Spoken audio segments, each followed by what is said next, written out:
오늘 본문을 함께 살펴보면 우리가 참 낯선 예수님의 모습을 보게 됩니다. 한 여인이 주님을 찾아와서 자기의 마음의 소원을 간절히 아뢰는데 예수님께서 어떻게 하셨느냐? 응답을 주지 않거나 침묵으로 일관하는 것이 아니라 그것도 넘어서서 아주 매몰차게 이 여인의 간청을 거절하시는 거예요. 나는 그렇게 하지 않겠다. 이런 모습은 우리가 성경 다른 곳을 아무리 찾아봐도요 좀처럼 발견할 수 없는 모습입니다. 그래서 이 본문을 볼 때마다 가끔 의아한 생각이 드는 거예요. 아니 정말 예수님이 내 기도에 이렇게 매몰찬 거절을 주시면 어떡하지? 이런 두려움이 생길 정도입니다. 근데 여러분 오늘 본문은 끝까지 읽으셔야 돼요. 왜요? 이 여인은 이처럼 예수님이 한번 그녀의 요청을 거절하셨음에도 불구하고 그 끝은 어떻게 됐느냐? 자기 마음의 소원을 응답받았습니다. 자기가 바라는 것을 얻고 돌아갔습니다. 이게 오늘 이야기의 결론인 거예요.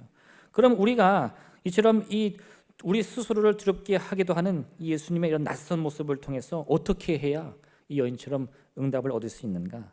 그 결론이 이 간절하게 부르짖는 기도에 있다는 거죠. 이 귀한 기도의 능력을 통해서 주님의 위로와 응답받는 복된 시간 되시기를 부탁드립니다. 한번 살펴볼 것은요, 왜 우리에게 간절한 이 기도가 필요하죠? 우리 삶에는 우리를 낭만케 하는, 이 절망케 하는 인생의 무수한 문제들이 있기 때문입니다.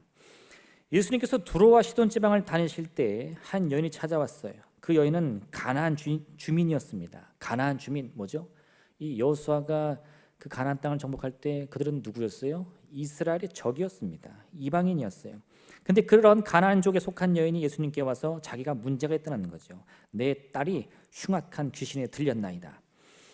이처럼 우리의 인생에도요 다양한 문제들 가득합니다. 뭐 꼽아보면 셀 수도 없어요. 자녀의 문제, 물질의 문제, 가정의 문제, 장막의 문제, 질병의 문제. 할렐루야. 뭐 덜하고 더할 수도 있을 것 같아요. 뭐 머릿속에 떠오르는 문제만 해도 수십 가지입니다. 그러한 문제들 중에 하나만 우리에게 다가와도요 인생의 뿌리치 흔들리는 것 같아요. 근데 여러분 이런 문제가 다가왔을 때 사실 어떤 문제들은 그 문제만으로도 우리에게 도움이 되는 게 있어요. 할렐루야. 이게 무슨 소린가, 그죠? 문제가 다가왔는데 그 문제가 내게 유익이라는 거예요. 왜 그렇습니까? 그것은 정말 인생을 낭만케 하는 문제가 아니라 하나님의 테스트, 시험이기 때문에 그렇죠. 하나님은 때로 우리를 시험하시는데 왜요? 나를 넘어뜨리게 하기 위해서가 아니라 내게 유익을 주기 위해서입니다. 그래서 그것은 잠깐의 고난을 가져오긴 하지만 그 고난의 이후에는 내가 당하는 고난과는 비교할 수도 없는 유익을 가져오게 한다는 거예요. 성경을 보면 그 대표적인 이야기가 아브라함을 향한 시험이었습니다. 어느 날 하나님이 아브라함에게 이런 말씀 주시는 거예요. 여호와께서 이르시되 내 아들 내 사랑하는 독자 이삭을 데리고 모리아 땅으로 가서 내가 내게 일러준 한 산 거기서 그를 번제로 드리라. 아마 아브라함이 이런 주님의 말씀을 들었을 때 수백 번 수천 번은 되뇌었을 거예요. 혹시 내가 잘못 들은 단어가 없나? 내 아들과 함께 가서 양을 번제로 드리라. 다른 이 번제의 제물을 갖고 가라. 이런 건데 내가 혹시 빼먹었나? 아마 밤새 번뇌하며 고민했을 겁니다. 근데 아무리 생각해 보아도 너무 또렷이 기억이 나는 거죠. 어떻게 해요? 아들과 함께 가서 내 사랑하는 독자 이삭을 어떻게 해요? 번제로 드리라. 이거는 뭐 오해할래야 오해할 수 없는 너무나 분명한 말씀입니다. 그래서 이 아브라함이 어떻게 합니까? 아침 일찍 아들과 함께 모리아 산으로 떠나는 거죠. 이 이삭 우리가 잘 알잖아요. 아브라함이 자식이 없어가지고 그렇게 고생하다가 하나님의 약속을 무려 20년간이나 믿고 25년간이나 믿고 붙들어가지고 간신히 얻은 아들입니다. 그런데 이제 성장해가지고 결혼시켜서 행복한 노후를 보낼까 하는 그때 어떻게 해요? 번제로 드리라. 아니 이게 웬 말입니까? 그런데 이런 하나님의 말씀은요 아브라함을 번뇌에 빠뜨리긴 했지만 그를 멸망시키고 그를 망하게 하려고 주신 말씀은 아니라는 거예요. 왜요? 하나님의 그 진짜 목적은 아브라함을 괴롭게 하려는 것이 아니라 아브라함이 이와 같은 무거운 문제도 능히 견디어 순종하는 모습을 보고 싶었기 때문인 거죠. 결과적으로 어떻게 됐습니까? 아브라함이 모든 믿음과 신뢰를 가지고 이 아들을 제단 위에 올려 칼을 번쩍 드는 순간 하나님의 또 다른 음성이 들리는 거죠. 하나님이 그에게 일러주신 곳에 이른지라. 이 아브라함이 그곳에 제단을 쌓고 나무를 버려놓은 그의 아들 이삭을 결박하여 제단 나무 위에 놓고 손을 내밀어 칼을 잡고 그 아들을 잡으려 하니, 이 얼마나 급박하게 돌아가요. 막 이 드라마 같은 거 보면 막 북소리가 둥둥둥둥둥 하면서 이거 어떻게 저 아들 죽는 거야 막 그럴 때인데 여호와의 사자가 하늘에서부터 그를 불러 이르시되 아브라함아 아브라함아 하시는지라. 아브라함이 이르되 내가 여기 있나이다 하매 사자가 이르시되 그 아이에게 내 손을 대지 말라. 그에게 아무 일도 하지 말라. 내가 내 아들 내 독자까지도 내게 아끼지 아니하였으니 내가 이제야 내가 하나님을 경외하는 줄을 아노라. 이게 결론인 거죠. 아브라함은 하나님의 시험을 통과했습니다. 괴롭고 그 슬픔을 견뎌야 했지만 결국 고난을 감당했더니 하나님의 이 시험의 우수한 성적, 너는 통과, 너는 패스, 이걸 주신 거예요. 그랬더니 어떻게 됩니까? 이제 이 아브라함의 인생은 이전과는 비교할 수 없는 큰 은혜와 축복을 가득 안게 됐다는 거죠. 근데 때로는요, 여러분, 이처럼 하나님이 주시는 시험만 우리 인생에 다가오는 게 아니에요. 더 많은 경우 우리는 우리 인생 그 자체를 넘어뜨리려고 하는 시험과 유혹에 빠집니다. 뱀이 아담과 하와를 유혹했을 때는요, 이 뱀이 아담과 하와가 이 유혹만 잘 견디면 하나님이 큰 축복을 받겠지, 이렇게 생각해서 유혹한 건가요? 아니에요. 뱀의 목적은 너무 분명한데 아담과 하와를 멸망시키기 위해, 그들의 이 구원의 은혜를 다 도둑질시키고 그들을 죽음으로 내몰기 위해서 그들을 유혹한 거예요.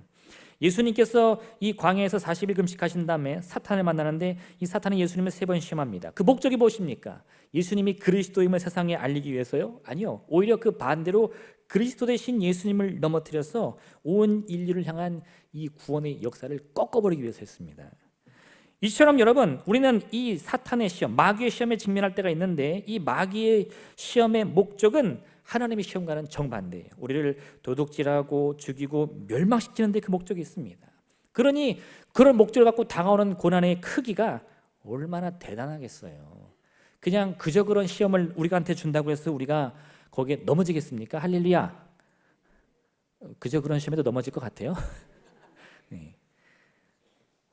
그저 그런 문제들, 아무것도 아닌 문제들, 네, 뭐 가다가 길 가서 넘어졌는데 무릎이 깨졌어. 아이고 망했네. 이런 사람은 없어요.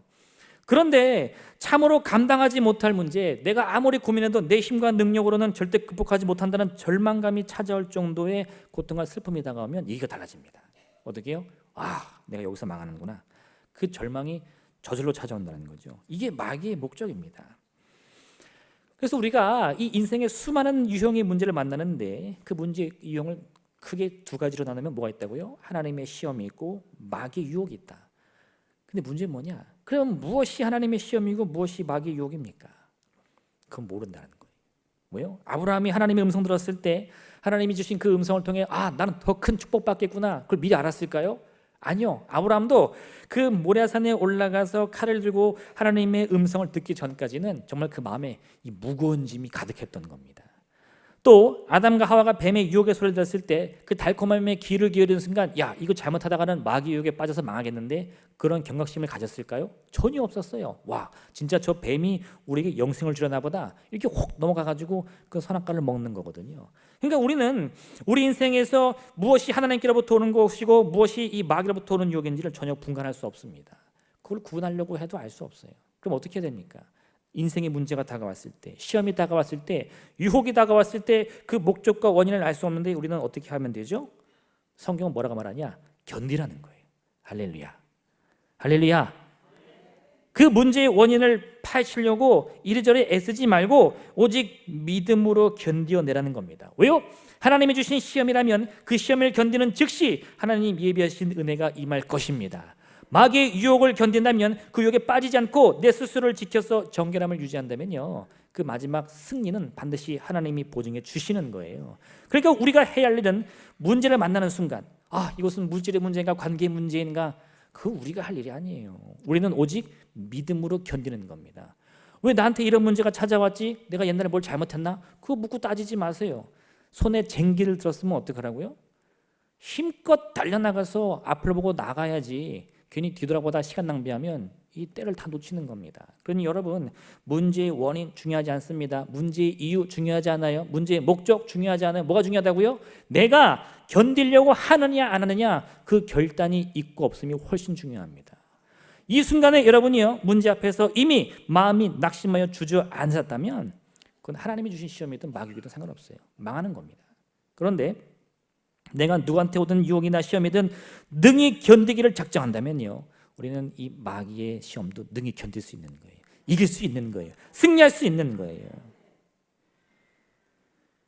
우리가 하나님을 의지하는 이유는 무엇입니까? 그것은 우리 인생에 다가오는 그 힘든 여러 문제들을 요리조리 피하기 위해서가 아니에요.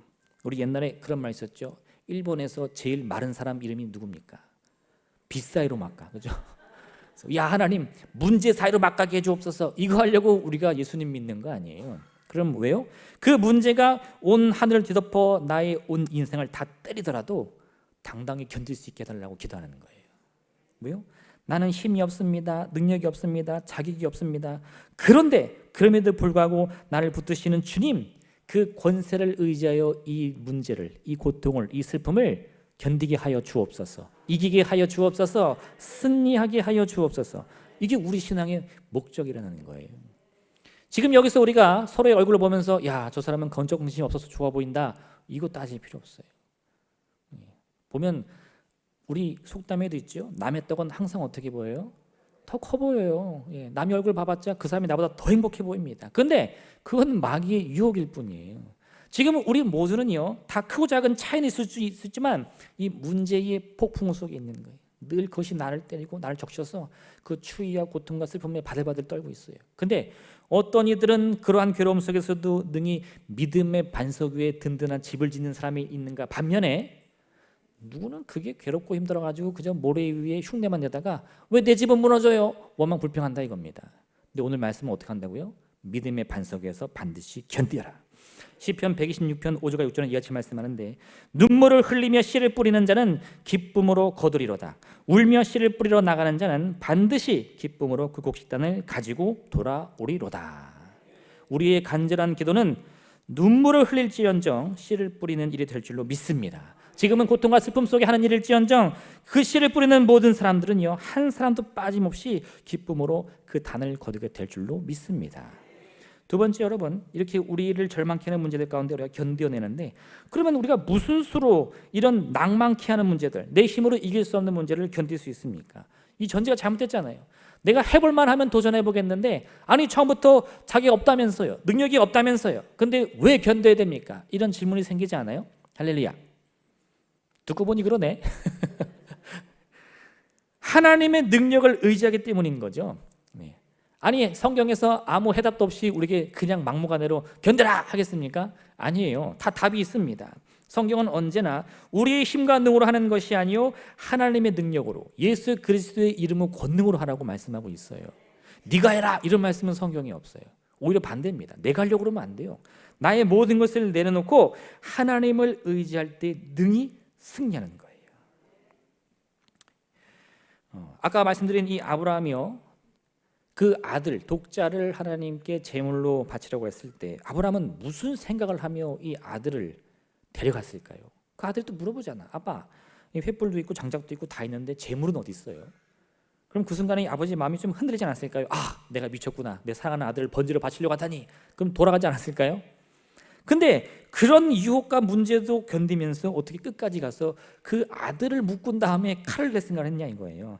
히브리서 11장을 보면 이런 말씀이 있는데 그에게 이미 말씀하시기를 네 자손이라 칭할 자는 이삭으로 말미암음이라 하셨으니 그가 하나님이 능히 이삭을 죽은 자 가운데서 다시 살리실 줄로 생각한지라.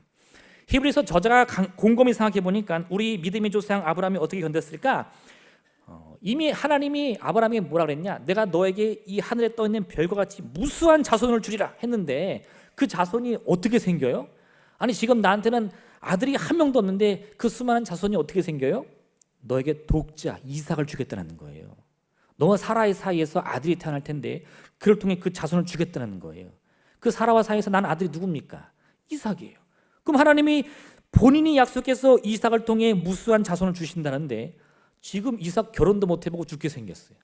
뭔가 앞뒤가 안 맞지 않아요? 듣고 보니 그렇네요. 네. 잘 들으셔야 되겠죠? 네, 졸면 안 됩니다. 아브라함이 그걸 고민해 보니까 어떤 생각이 들어요? 이건 나는 모릅니다. 나는 어떤 일이 벌어질지 몰라요. 그런데 하나님이시라면 능히 하신다는 거예요. 내가 지금 이 아들을 제물로 바쳐도 하나님이시라면 그 이삭을 설령 죽었다가 다시 살아나게 하신다 할지라도 그 약속을 반드시 지키시리라. 왜요? 하나님은 시건치 않잖아요. 인간이 아니시잖아요. 거짓말하지 않잖아. 한번 하신 말씀은 반드시 행하시잖아. 그걸 믿었더니 지금 내 마음은 어때요? 막 두근반 세근반, 내 인생이 어떻게 되나? 내 아들 죽는 거야? 별 생각이 다 들지만 하나님을 향한 신뢰를 생각하니까 우리 하나님이라면 무슨 수가 있겠지? 그거 생각했다는 거예요. 그래서 그 믿음 가지고 가니까 어떻게 해요? 아들을 번지로 바칠 수 있는 마음이 생겼다는 겁니다. 이거 오해하시는 분들이 있어요. 그래서 아브라함이 무슨 욕심이 많아가지고 하나님의 복 받으려고 아들을 제물로 바쳤습니다 하는 분인데 그건 믿음도 아니고 그건 욕심이죠. 할렐루야. 할렐루야. 아들이 바쳐서 복 받는다고 하면 복 받으실래요? 내가 죽고 말지, 그죠? 그게 부모 마음 아닙니까? 그럼 아브라함이 무슨 생각으로 그 아들을 제물로 바쳐요? 하나님이시라면. 이게 포인트예요. 히브리서의 저자는 그걸 깨달은 거예요. 아브라함의 그 깊숙한 마음까지 들여다보면서 아브라함 정도의 믿음이라면 하나님에 대한 온전한 신뢰 가운데 이 약속의 말씀을 놓치지 않고, 이게 중요합니다. 약속이 있는지 없는지를 알아야 그걸 지키죠. 그 약속도 있는지 없는지도 모르는데 어떻게 지켜요? 근데 아브라함 그걸 기억했어요. 하나님이 이삭이 아니면 안 된다 그랬는데, 이삭이어야만 된다 그랬는데, 그러면 어떻게든 책임져 주시겠지. 어떻게 됩니까? 그가 칼을 드는 순간 하나님이 그의 손을 멈추게 하시고요, 막으신 다음에 어떻게 해요? 또 다른 재물을 예비해 놓으시잖아요. 그게 하나님이 우리 인생 가운데 하시는 일이에요. 지금 우리가 해야 할 일은요, 하나님, 제가 이 문제를 견딜 수 있습니까? 이 어려움을 극복할 수 있습니까? 능력 있습니까? 자격 있습니까? 자기를 돌아보면 따지는 거 아닙니다. 여러분을 아무리 살펴봐도요, 할렐루야, 별 볼 일 없어요, 주여. 그러면 우리가 무슨 수로 여기서 견디어내며 미래를 바라봅니까? 하나님을 의지함으로, 약속을 의지함으로. 주님은 시간치 않으십니다. 거짓말하지 않습니다. 약속을 반드시 이루시는 분입니다. 그럼 우리가 이 성경에 있는 그 무수한 약속들을 어떻게 해요? 나의 것으로 만들면 돼요. 그 약속을 그냥 그저 읽으면서 저 2번 읽었어요? 3번 읽었어요? 말할 것이 아니라 저 약속을 말씀을 읽다 보니까 그 약속이 내 마음으로 믿어져요. 할렐루야. 그 고백이 이루어지는 순간 이 아브라함처럼 담대한 마음이 생기고, 나는 지금 모르겠지만, 나는 지금 아무것도 보이지 않지만 하나님이시라면 능히 하실 수 있겠지 하고 그 불 속에라도 들어갈 믿음이 생긴다 이겁니다. 여러분, 우리의 성장을 위한 하나님의 시험이든 우리를 넘어뜨리는 사탄의 유혹이든 문제 해결의 능력은 하나님께 있습니다. 약속의 말씀 속에 이미 다 담겨 있습니다. 그것을 내 것으로 만들기만 하면 되는 거예요. 능력을 의지하십시오. 능력을 가지려고 하지 마세요. 능력을 기르려고 하지 마세요. 우린 노력해도 안 돼. 그래서 사람들은 뭐라고 말해요? 오르지 못할 나무는 쳐다보지도 마라. 그래서 예수 안 믿는 사람들은 나무로 오를 수가 없어. 할렐루야. 믿음을 가져야 그걸 도전을 하죠. 오늘 가나안 여인은 자신의 사랑하는 딸이 귀신에 들리자 어떻게 합니까? 유대인 예수님을 찾아오는 거예요. 가나안 사람과 이 유대 민족 이스라엘 사람은 어떤 사이라고요? 이미 이 오랜 옛날부터 서로 싸우고 죽이고 그런 사이였어요. 지금 같이 살지 모르지만 서로 그 원한이 얼마나 깊겠어. 지금도 우리나라 사람들 어떻게 해요? 일본이랑 축구하면 어떻게 돼야 돼? 다리가 부러져도 이겨. 네. 그게 이 두 민족의 관계인데, 그 여인이 왜 유대 남자 예수님을 찾아왔냐 이거예요. 왜요? 예수님이라면 내 딸을 고칠 수 있겠지. 그거면 돼요. 그가 어느 나라 사람이냐, 어느 민족이냐, 내 말 들어줄 거냐, 아니요, 상관없습니다. 그분이 할 수 있다면 무슨 수를 써서라도 그분께 가야 되는 거예요. 예수님이 내 문제를 해결할 수 있다면요, 환경의 문제든 내가 생각하지 못한 여러 가지 인생의 고통이든 상관없습니다. 반드시 주님 앞에 나아가야 돼요. 그리고 그 앞에 엎드려 기도하는 거예요. 간청하는 거예요. 어떻게 해요? 예수님이 나는 이 이스라엘 자손에는 보냄을 받은 적이 없다. 너는 안 된다. 너는 개와 같은 존재이기 때문에 그 자녀의 떡을 쳐야 너한테 줄 수 없다 하더라도요, 아니요 주님, 주님은 누구든지 예수님을 그리스도로 고백하는 자에게는 구원 주신다고 하셨습니다. 은혜 주신다고 하셨습니다. 응답 주신다고 하셨습니다. 지금 이 순간 그 약속을 이루어 주옵소서. 이 정도의 믿음은 있어야죠. 예수님 당시에 가족 중에 귀신 들린 가족이 있던 사람이 이 여인 한 사람이었을까요? 예수님 당시에 맹인이었던 사람, 안진뱅이였던 사람, 예수님이 고친 사람이 전부였을까요? 아니요. 수많은 사람이 이미 베데스다 연못에 앉아가지고 몇 날 며칠을, 30년을, 40년을, 50년을, 그 평생을 그 물이 움직이기만을 기다리며 그 자리에 앉아 있었어요. 근데 그 중에 누구도 나사렛 예수다 하는 순간 쫓아오는 사람은 없습니다. 왜요? 그분이 나의 문제를 해결할 줄을 모르니까. 예수님께서 한 고를 지나가실 때 수많은 인파가 예수를 만나기 모였습니다. 그 사람들이요, 예수님의 이름을 부르면 그 얼굴을 쳐다봅니다. 그런데 그 순간에 주님이 부르신 사람의 이름은 딱 한 사람이었어요. 뭐예요? 삭개오야 내려오라. 왜요? 그 목마른 갈증을 가지고 주님의 얼굴을 보려고 돌 무화나무까지 오른 그 믿음을 가진 사람이 삭개오였기 때문이에요. 사람들은 뭐라고 말합니까? 예수님 왜 저자를 부릅니까? 저는 세리장입니다. 우리 민족을 괴롭히는 로마의 앞잡이에요. 세금 걷는 사람이에요. 몹쓸 놈입니다. 거짓말도 엄청 했고요. 죄도 엄청 지었어요. 당신은 죄인의 친구입니까? 이게 바리새인들의 말 아니었어요. 근데 아니요, 예수님은 그런 거 따지지 않습니다. 지금 이 순간에 누가 예수님을 부르냐 이거예요. 누가 주님의 십자가 앞에 나와 기도하냐 이거예요. 할렐루야, 할렐루야. 여러분, 이 예배의 자리는 예수님의 십자가 앞에 나오는 자리예요. 주변 사람 볼 필요 없습니다. 누가 내 얼굴 쳐다보나, 누가 나 알아주나, 그거 볼 필요 없어요. 예수님만 만나고 돌아가시면 됩니다. 제가 아이들이 많으니까 병원을 무슨 제집 드나들듯이 왔다 갔다 합니다. 가면 우리 아이들이 꼭 감기에 걸리면 의사가 약을 줘요. 근데 가끔 항생제라는 걸 주는데 이 항생제는 다른 약이랑 틀려요. 소화제 같은 거는 먹다 이렇게 말합니다. 소화가 잘 안 되실 때 드세요. 해열제는 이렇게 말해요. 해열제 드릴 테니까 아이가 열이 안 떨어지면 주세요. 이렇게 말하는데 항생제는 꼭 이렇게 말하더라고. 항생제는 오늘부터 꼭 다 드세요. 네. 그래서 한 번은 일주일치 약을 받아왔는데 한 4일치 먹이니까 아이 상태가 좋아지는 거예요. 항생제 뭐 몸에 좋은 것도 아닌데 야 그만 먹어라. 끊었어. 그들이 어떻게 돼요? 다음날 거짓말같이 또 기침을 하더라고. 그래가지고 병원에 갔죠. 의사 물어봅니다. 아니 아이 상태가 점점 안 좋아지네요. 혹시 계속 기침을 했나요? 아니요. 한 4일쯤 안 하다가 갑자기 하네요. 그러니까 이렇게 물어봐. 약 다 드셨어요? 제가 뭐라 그래? 아니요. 그 자리에서 혼이 나고 항생제는 그렇게 드시면 안 됩니다. 이 상태가 좋아져도 꼭 제가 드린 양을 다 먹어야 그 효과가 발생되는 거예요. 여러분, 예수님과 함께 만날 때 우리는요, 때로 환경이 좋아지면 어떻게 생각해요? 아, 나 다 나았다. 약 끊어. 그 몸에 좋은 것도 아닌데 뭐 자꾸 먹어. 그리고 약 끊는데 그럼 어떤 일이 벌어져요? 거짓말같이 다시 문제가 다가오는 거예요. 그때서야 아이고 큰일 났구나 찾아가지만요, 이미 너무 먼 길을 돌아온 거예요. 여러분, 믿음이라는 것은요, 우리 눈으로 확인해서 우리가 마음으로 품는 것이 아닙니다. 잘 보이고 잘 들리기 때문에 얻는 것이 아니에요. 와, 믿음 잘 보인다. 여기 이런 분 계세요? 야, 교회만 오면 난 눈에 믿음이 보여. 이런 분 한 번도 본 적이 없어요. 30년을 다니고 40년을 다녀도 믿음이 뭐예요? 늘 그 고민 속에 사는 것이 우리 신앙인들이에요. 그런데 그 고민을 가지고도 포기하지 않고 늘 이 같은 자리에 나와서 예수님의 십자가만을 바라보면서 주님 나를 불쌍히 여겨 주옵소서, 내 기도에 응답하여 주옵소서, 그 똑같은 기도를 평생을 반복하는 게 우리라는 겁니다. 왜요?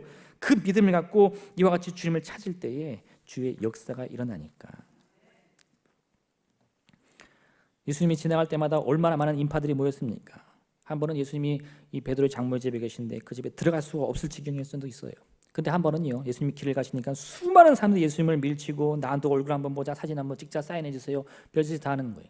근데 예수님이 가다가 말고 뭐라 그래요? 누가 내 옷을 만졌느냐? 사람들이 황당해하는 거죠. 아이 주님 지금 보세요, 수많은 사람들이 주와 함께 다니면서 만지고 하는데 누가 만졌냐 하면 제가 다 손이라도 들까요? 근데 뭐라 그래요? 아니 내게 능력이 나갔느니라.